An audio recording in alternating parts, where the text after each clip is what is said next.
Hey, once you have done a recording, you need to know where you can locate them. So I'm going to quickly click on my icon, and this time I'm going to choose Browser tab, and I'm going to hit record, and it's giving me my countdown. Down here in the left I have some annotation tools. So if I want to, I can choose my pen and I can write on the screen. I can also choose my eraser and I can erase what I wrote on the screen. It's not as easy to erase as it is to write, as you can see. I can also embed my webcam, and I can use my mouse pointer. Now with my mouse pointer, when I click, I get this nice circle, so it's easy for you to draw the attention to where you want to click.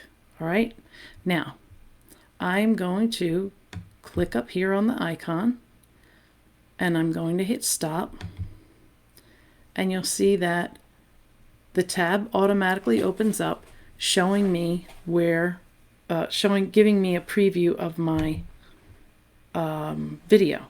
Now, let's just say that you did the video 2 weeks ago. How do you find the video? Well, everything is right in this icon. So you're going to click in this icon, and then these 3 lines here for your truncated menu, when you click on that, it pops open, and this is where you can go to my recordings. All of your recordings are saved in your drive, and then the recordings will open up right up here for you. You can select them. If you don't want them, you can hit the trash can and delete them. If you have a school Gmail account, it's unlimited, so you don't have to worry about using up too much space with these videos. But if you do need to delete them, I recommend that you upload them to